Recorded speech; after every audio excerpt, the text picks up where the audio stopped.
This is Nain, welcome to NV learning platform. चलिए, so हम क्या पढ़ रहे थे? हम पढ़ रहे थे अपना प्रोकैरियोट्स, है ना, सेल पढ़ रहे हैं। सेल में हमारा क्या है? प्रोकैरियोटिक सेल हमने स्टार्ट करी थी। आज हमारा प्रोकैरियोटिक सेल क्या होगा? कंप्लीट हो जाएगा। ठीक है, प्रोकैरियोटिक सेल में हमारे बस बचा हुआ है राइबोसोम और इंक्लूजन बॉडी। दो है, एक राइबोसोम है, दूसरा क्या है? Inclusion body. तो देखो राइबोसोम क्या होता है, इसको देख लेते हैं। देखिए, राइबोसोम होता है जो क्या होता है? Without membrane. यही एक ऑर्गेनेली है जो सेल के ऊपर कोई मेम्ब्रेन नहीं होता है ना, ए मेम्ब्रेनस स्ट्रक्चर होती है ये राइबोसोम। क्या बोलते हैं उसको? प्रोकैरियोटिक सेल और यूकैरियोटिक सेल दोनों में प्रेजेंट होता है, लेकिन प्रोकैरियोटिक सेल का जो आपका यूनिट होगा वो अलग होता है, यूकैरियोटिक सेल का यूनिट क्या होता है? ये अलग होता है। समझ गए? चलिए, तो लिखिए राइबोसोम।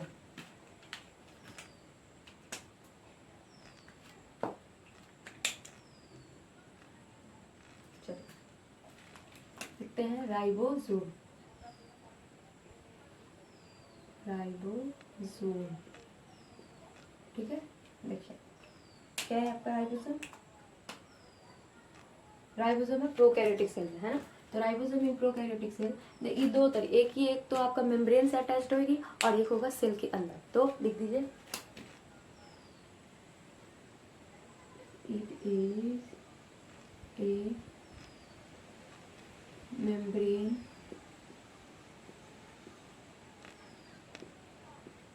Less structure. क्या है ये? मेम्ब्रेन लेस स्ट्रक्चर है which is present in both, which is present in both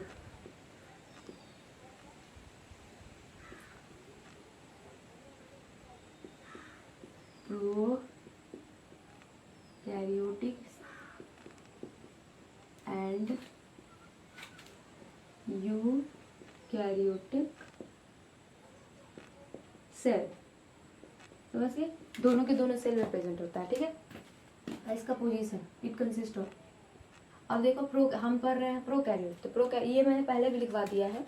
prokaryote और यूकैरियोट में दिखवा दिया था कि प्रोकैरियोट में आपको प्रेजेंट होता है 70S और यूकैरियोट में प्रेजेंट होता है 80S। ठीक है, तो लिखिए यूनिट क्या है इसका? ये होती है 70S यूनिट।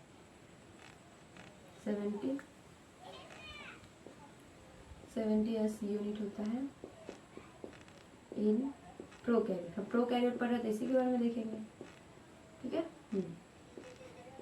प्रोकैरियोटिक में क्या होता है? 70S प्रेजेंट होता है, जिसमें इसका अरेंजमेंट कैसे होगा? 50। चलिए, इसका अरेंजमेंट होगा आपका 50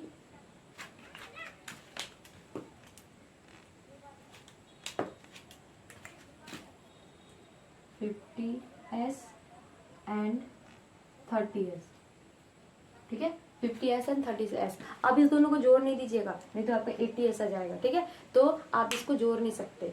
समझ गए? इसको हम जोड़ते नहीं, क्योंकि ये 50-30 होता है, वो 60-40 होता है, तो उसको ऐड करेंगे तो हमारा हो जाता है 100 और ये 80। इसको ऐड नहीं करते। समझ गए? चलिए,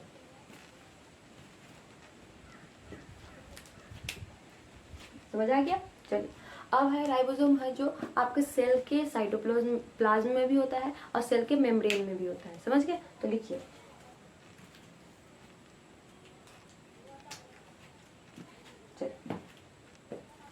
पोजीशन इसका। अब हमने लिख रहे हैं हम क्या? पोजीशन।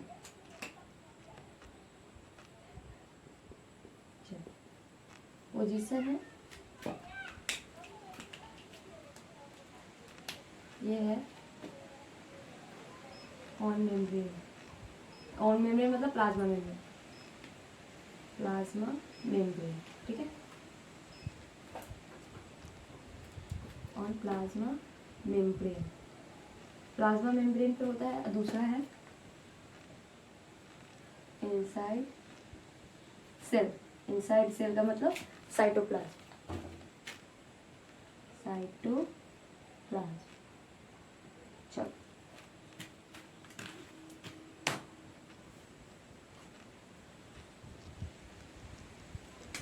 समझ गए? अब इसका फंक्शन आपको पता ही है, क्या करता है ये सिंथेसिस ऑफ प्रोटीन। ठीक है, ये प्रोटीन सिंथेसिस करेगा फंक्शन आपको पता है प्रोटीन सिंथेसिस, ये प्रोटीन सिंथेसिस करेगा तो वो बाहर चला जाएगा, प्रोटीन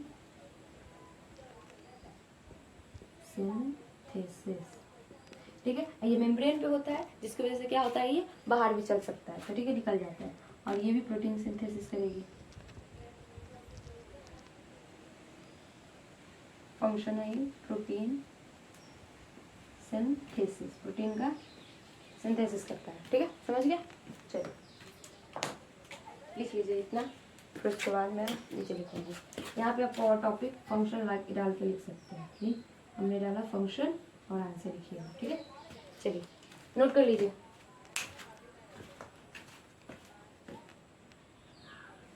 चलिए यहाँ तो हो गया। चलो अब क्या था कि हमने देखा था दो राइबोसोम क्या आता है, दो जगह पे प्रेजेंट होता है। एक कौन सी जगह पे प्रेजेंट होता है, एक आपका होता है साइटोप्लाज्म में प्रेजेंट, और एक होता है आपका कहाँ, मेम्ब्रेन पे, प्लाज्मा मेम्ब्रेन पे प्रेजेंट। तो देखिए साइटोप्लाज्म में भी प्रेजेंट होता है, देखिए तो लिखिए साइटो, क्योंकि ये पूछ सकता है, cytoplasmic RNA ribosome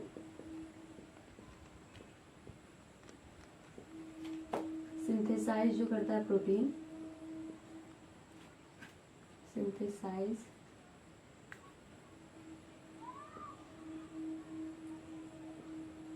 size protein, synthesis जो करता है प्रोटीन की, सिंथेसिस प्रोटीन विच रिमेन्स, समझ गए, which remains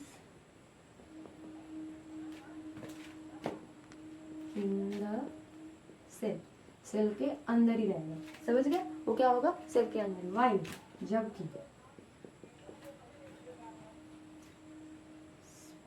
ribosome of plasma membrane, plasma membrane, ये क्या करेगा, राइबोसोम जो प्लाज्मा मेम्ब्रेन पे होगा ये प्रोटीन का सिंथेसिस करेगा,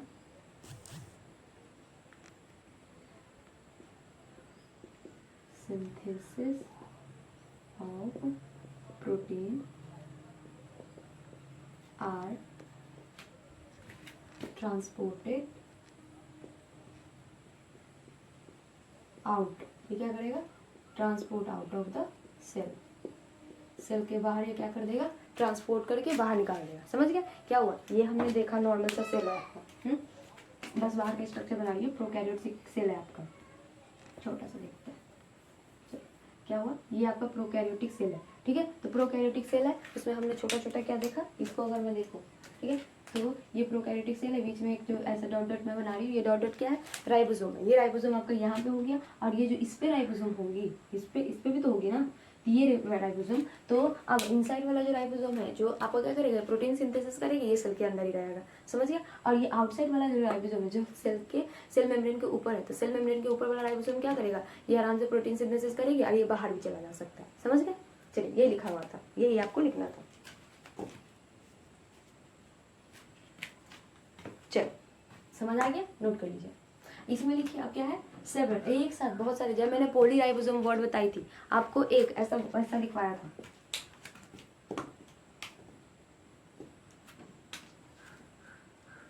हाँ देख क्या है, एक मान लो ऐसा चेन जैसा दिखाया था, और इसके ऊपर से देखिए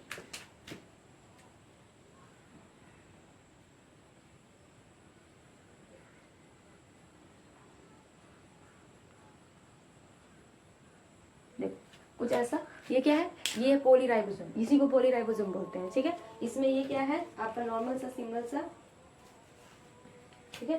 देखिए अब इसमें क्या है, ये आपका सिंगल स्टैंडर्ड आरएनए, ये सिंगल स्टैंडर्ड एमआरएनए है, ठीक है, समझ गया। और ये जो रेड वाला आपको दिख रहा है, वो रेड वाला क्या है आपका, मैं रेड से डॉट करी थी तो मैंने रेड ही लिख देती हूँ, ये रेड वाला जो आपका दिख रहा है ये राइबोसोम है, समझ गए, तो कंफ्यूज मत होइएगा, ठीक है। तो अब इसी का नॉर्मल सा लिख लीजिए, देखिए सेवरल आरएनए राइबोसोम, क्या है, सेवरल राइबोसोम ठीक है, एक साथ सारे सारे राइबोसोम क्या था, several ribosome attach with a single mRNA and to form a structure, एक स्ट्रक्चर बनाता है, समझ गए। and this structure is known as, इस स्ट्रक्चर को क्या कहते हैं हम, इस स्ट्रक्चर को हमने क्या कहा, इस स्ट्रक्चर को हम कहते हैं पॉलीराइबोसोम, ठीक है, पॉलीराइबोसोम्स,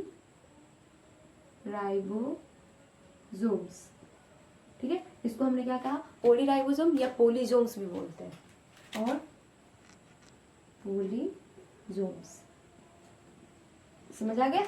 चलिए नोट कर लीजिए,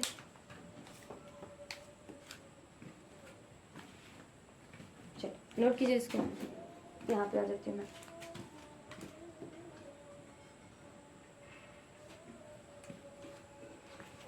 नोट कर लिया। चलिए अब जो है ये पूरा का पूरा जो ये एमआरएनए है पॉलीजोम्स में जो बनाया, वो पॉलीजोम का मेन, पॉलीजोम्स बनने का काम क्या है, ये ट्रांसलेशन में हेल्प करेगा। ट्रांसलेशन तो 2-3 प्रोसेस होते हैं, ट्रांसक्रिप्शन, ट्रांसलेशन, तो ये बेसिकली क्या करना है, पूरी के पूरे राइबोसोम को प्रोटीन सिंथेसिस में हेल्प कराएगी, ठीक है। तो लिख दीजिए, यही लिखिए, polysomes help in the translation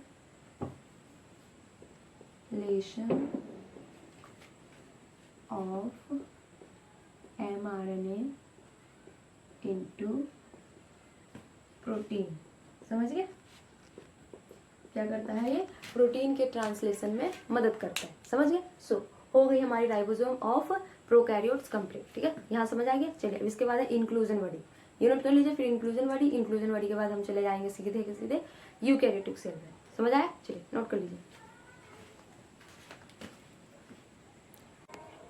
चलो हो गया, चलिए राइबोसोम तक खत्म। अब हमें इंक्लूजन बॉडी पढ़ना है। देखिए इंक्लूजन बॉडी, इंक्लूजन बॉडीज, ठीक है। चलिए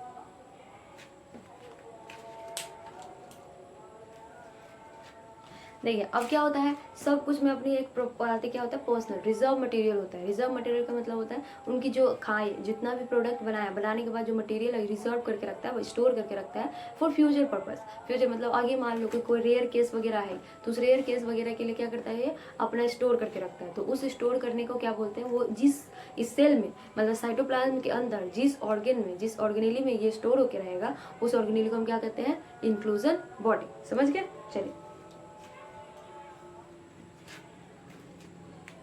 उसी को लिखना है,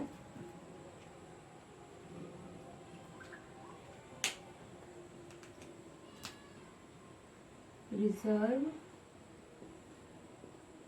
material in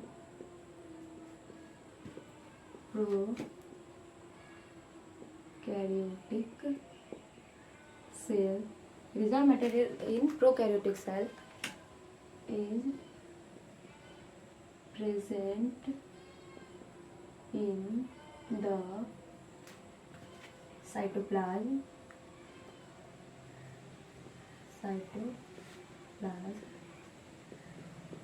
in the form of a inclusion body, समझे, इसी इंक्लूजन बॉडी के फॉर्म में स्टोर होके रहता है, समझ गया। क्या होता है, इसी इंक्लूजन बॉडी के फॉर्म में क्या होता है, रिजर्व मटेरियल इसका जो होता है वो स्टोर होकर रहता है, ठीक है। और ये बेसिकली क्या है, it is a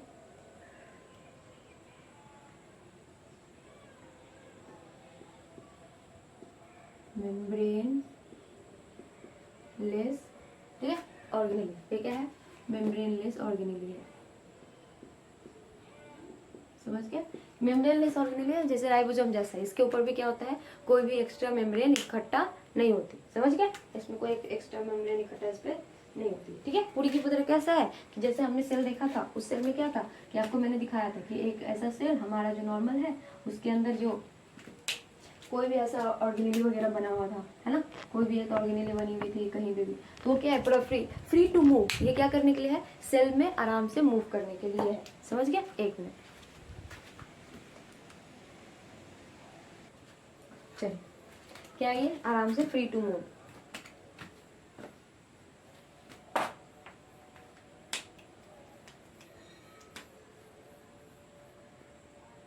it is freely moving inside means in the cytoplasm में क्या है, आराम से ये फैल के हर जगह मूव करेगा। इसको कोई फिक्स जगह नहीं है कि हाँ भाई तुमने यहाँ जाना है तो तुमने यहीं पे रहना है। जैसे कि न्यूक्लियस का होता है एक फिक्स जगह है कि आपको पूरा का पूरा क्या है, सेंटर पे रहना है, सेंटर ऑफ द सेल। वैसा ही है, तो इसका कोई फिक्स जगह नहीं है, आराम से ये फैल के हर जगह, एक जगह से दूसरी जगह, दूसरी जगह से तीसरी जगह आराम से ये जाएगा। समझ आया इंक्लूजन बॉडी। चलिए कुछ एग्जाम्पल वगैरह अगर लिखना है तो लिख लो।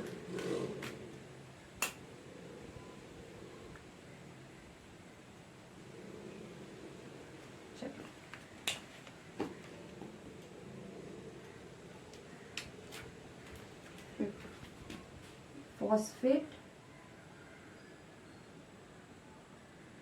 ग्रेन्यूल, समझ गए, फॉस्फेट ग्रेन्यूल, साइनोफाइसिन ग्रेन्यूल। ठीक है, ये सब कुछ ग्रेन्यूल्स वगैरह है जो क्या होता है आपके इंक्लूजन बॉडी, इसी को बोलते हैं। ये ग्रेन्यूल का मतलब क्या होता है, एक सर्कल जैसा आपके से, ग्रेन्यूल का मतलब क्या है, इकट्ठा करके आप रख सकते हो। ठीक है, कोई भी है जैसे कि जिसमें भी आपका, जैसे ग्रेन्यूल का मतलब थैली बोल सकते हो, समझ, जहाँ पे क्या होता है इसका स्ट्रक्चर, ये इसमें वो फॉस्फेट स्टोर होकर रहेगा, या साइनोफाइसिन इसका क्या होगा, स्टोर होकर रहेगा। ठीक है, ग्लूकोज ग्लाइकोजन या ग्लूकोज ग्रेन्यूल भी हो सकता है। ठीक है, चलिए नोट कर लीजिए। समझ गए, हो गया, नोट कर लिया।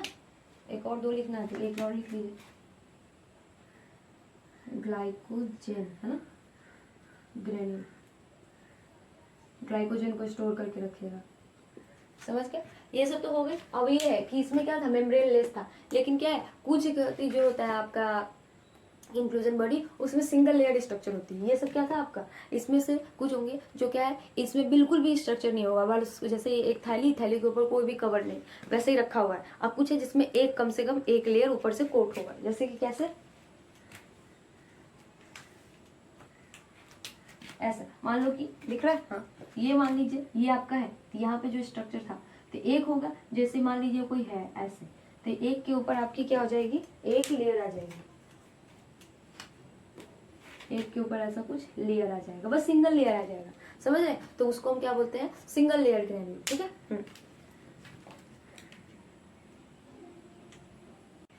चलिए कहाँ थे हम, हाँ, तो कुछ देख रहे थे कि क्या है, सम, अब बड़ा लिखना पड़ेगा, काफी छोटा है। ठीक है, सम इंक्लूजन बॉडी, इतना ही बड़ा लिखूंगी, अब मैं क्या करूँ, बहुत छोटा हो गया मैंने। इंक्लूजन, सम इंक्लूजन बॉडीज, ठीक है, surrounded by single layer non membranes. ठीक है, मेम्ब्रेन नहीं होता है, एक छोटी सी लेयर परत होती है। ठीक है, एक सिंगल लेयर होती है, नॉन मेम्ब्रेनस होती है, जिसका अगर साइज देखा जाए तो 2 से 5 नैनोमीटर का ही होता है, थिक होता है, मोटापा होती है इसकी। ठीक है, ज़्यादा बड़ी नहीं होती। समझ गए, इतनी पतली सी होती है, एक सीट लाइक स्ट्रक्चर होता है। समझ गए, ये कि पूरा का पूरा क्या हो गया आपका, कि इसके ऊपर कोई स्ट्रक्चर प्रेजेंट नहीं है, बस थोड़ी सी हल्की सी इतनी सी स्ट्रक्चर होती है। अब एग्जांपल है कि कौन सा नॉन ग्रेन्यूल स्ट्रक्चर है, तो एग्जांपल ऊपर वाला आगे का आपने लिख लिया था, बताने वाला काम किया मैंने, एक मिनट,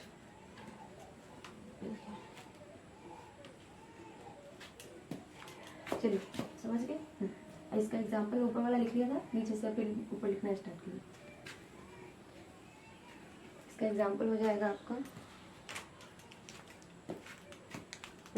इसका एग्जाम्पल लिखवा रही हूँ मैं, ये दोनों एक ही कलर का है ना, जब ऊपर से इसलिए कंफ्यूज हो जाती है। चलिए पहले एग्जाम्पल के लिए लिखिए आप सल्फर ग्रेन्यूल,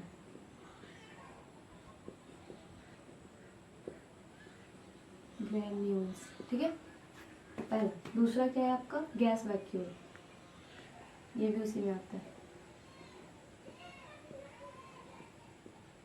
क्या है सल्फर ग्रेन्यूल, ये क्या है आपका गैस वैक्यूल, समझ गए। पहला है आपका सल्फर ग्रेन्यूल, दूसरा क्या है आपका गैस वैक्यूल, समझ आ गया। ये दोनों क्या होता है कि आपका नॉन मेम्ब्रेनस, मतलब सिंगल लेयर होगी और उसके बाद नॉन मेम्ब्रेनस आप इसको बोल सकते हो। एक और है, तो अगर आपको लिखना तो भी लिख सकते हैं, लेकिन इस दोनों से भी काम चल जाएगा। पॉली बी हाइड्रोक्सी ग्रेन्यूल होता है butyrate granule, poly B hydroxy butyrate granule, वो भी होता है आपका क्या है इसी बार में आता है। लिखना लिख लीजिए, poly beta hydroxy butyrate granules, समझ गए, ये सब होता है, समझ गए। चलिए गैस वैक्यूल होता है बेसिकली, वो ऑस्मो रेगुलेशन में हेल्प कराती है इसके।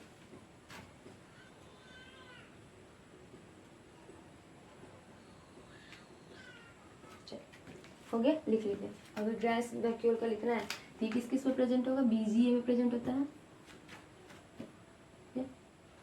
प्रेजेंट इन इन सब के बारे में तो नहीं पढ़ना, लेकिन गैस वैक्यूल के बारे में पढ़ना है। ये प्रेजेंट होता है साइनोबैक्टीरिया, जिसको आप ब्लू गिन आगे बोलते हो, साइनोबैक्टीरिया, पर्पल सल्फर और ग्रीन सल्फर बैक्टीरिया में, purple sulphur and green sulphur bacteria, समझ गए। हमें सब ये पढ़ेंगे, समझ गए। चलिए सो हमारा क्या है, प्रोकैरियोटिक सेल आपका कंप्लीट हो गया, ठीक है। जितने भी थे प्रोकैरियोटिक सेल हमारे अब कंप्लीट हो गए। अब हमारे क्या है, प्रोकैरियोटिक सेल के बाद पढ़ना है यूकैरियोटिक सेल। क्या पढ़ना है, यूकैरियोटिक सेल, नोट कर लीजिए। चल हो गया। हमारा हो गया प्रोकैरियोटिक सेल। प्रोकैरियोटिक के बहुत हद तक क्वेश्चन क्या करना था, मैंने पहले ही करा दिया है, ठीक है। तो अब प्रोकैरियोटिक के उतने क्वेश्चन बनते नहीं, अगर बनाना चाहो तो आप तो हजारों क्वेश्चन बना सकते हो, उसके लिए तो कुछ है नहीं, है ना। लेकिन बेसिकली जो जितना क्वेश्चन था उतना हमने कर लिया। आज मैं यही रहने देती हूँ। अब मैं कल मतलब एक यूकैरियोटिक सेल का नई शुरुआत अगर करने के लिए तो मैं भी करा दूँ, लेकिन टाइम ऑलमोस्ट हो चुका है, क्योंकि अगर प्रोकैरियोटिक शुरू करूँगी तो कम से कम 10-20 मिनट तो पूरा पढ़ना चाहिए ना, क्योंकि रिदम में जाएंगे तभी। अब यूकैरियोटिक सेल में जितने भी आप एक काम करिएगा, यूकैरियोटिक सेल पढ़ के आइएगा। प्रोकैरियोटिक सेल का हमने देख लिया, प्रोकैरियोटिक का रिवीजन करिएगा, लेक्चर देखिएगा, रिवीजन करिएगा। अगर उसमें कोई दिक्कत हो तो आप मुझे DM डायरेक्ट मैसेज कर सकते हैं, कमेंट करिएगा। मैं आपको पूरा का पूरा आपका जो जितना भी आपको प्रॉब्लम है मैं आपको दूर करने का कोशिश करूँगा। अगर आप चाहते हो कि मैं और ज़्यादा आपको प्रोकैरियोटिक से रिलेटेड क्वेश्चन कराऊँ तो आप वो भी मैसेज कर सकते हैं कि आप मुझे मैम कि प्रोकैरियोटिक से रिलेटेड क्वेश्चन करा दो, कि वो भी मैं करा दूँगी, ठीक है। चलिए अभी के लिए क्या करते हैं, रहने देते हैं इतना ही। Thank you.